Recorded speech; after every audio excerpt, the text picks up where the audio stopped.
All right, guys, just going to do a short little video. I'm putting the blower fan in, and I figured, you know what, maybe somebody get something out of this. But this is a fiberglass basically cover. It's an AC delete. So I had air conditioning in this car before, and then I ripped it out, and now I'm trying to put this on it. And this doesn't come with any holes or anything for the fan. So what I did is I put the fan in it. I basically dotted out where all the holes are that I want to put a bolted in, and then these are Riv-nuts. So if you're not familiar with this is what I got from Harbor Freight. It's a cheap gun, but it seems to be working. And then you get different rivets, different sizes. This is the size I chose for this particular. Where are we at? Let me get one of these guys out. This is the size I chose for this particular event, and that's just because of the hole size here. So what I'm going to do is I'm going to drill a hole there, put it in, and then I'll just show you how I do it. Like I said, this is the first time I've actually done it, so I've got 3 of them done, but I figured I'd record this just so you guys, anybody that ever had a question about it. So what I do is I use a smaller drill bit, and then right in the middle of that little dot,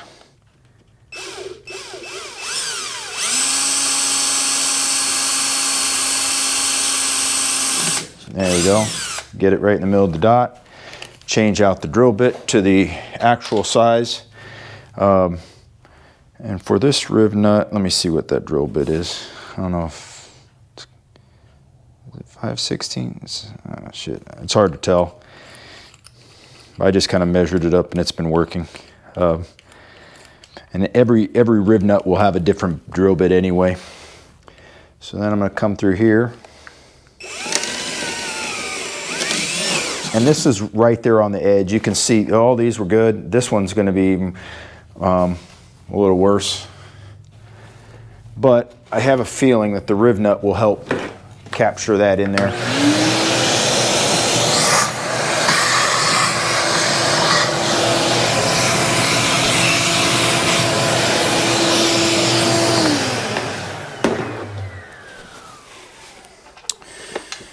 Then take this riv nut gun and then the little insert, and I screw it on,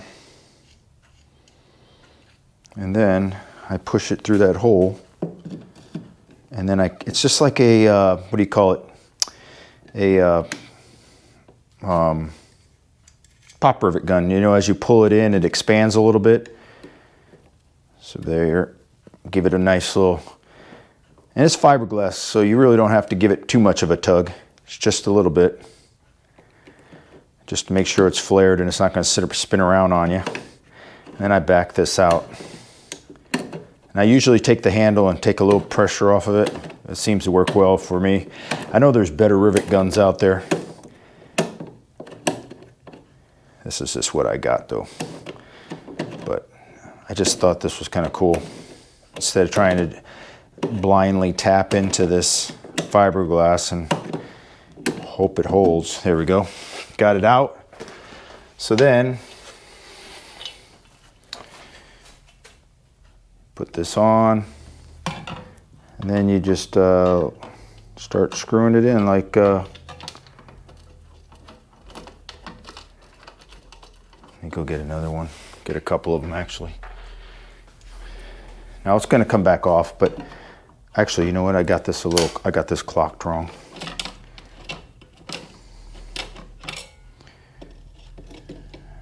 There we go.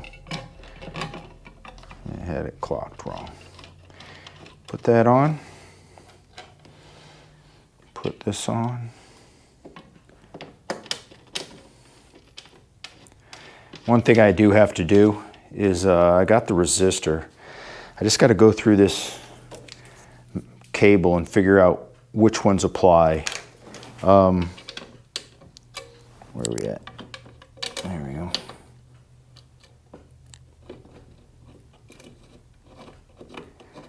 Figure out which cables apply for the And then this one's right here. I know I'm all over the place. I keep getting hung up on my words. That's what happens when my brain's in overload. But I need to figure, I think this goes to the resistor. Then I got to find out which one goes here. But like I said, I've taken that apart so long ago, I don't even remember. It might be this red one, but yeah, maybe. But anyway, guys, that's what it looks like putting it on. And like I said, this video was more in the event that somebody wanted to just get an idea, or if they didn't know about it, they know about it now. All right, guys, that's it. Thanks.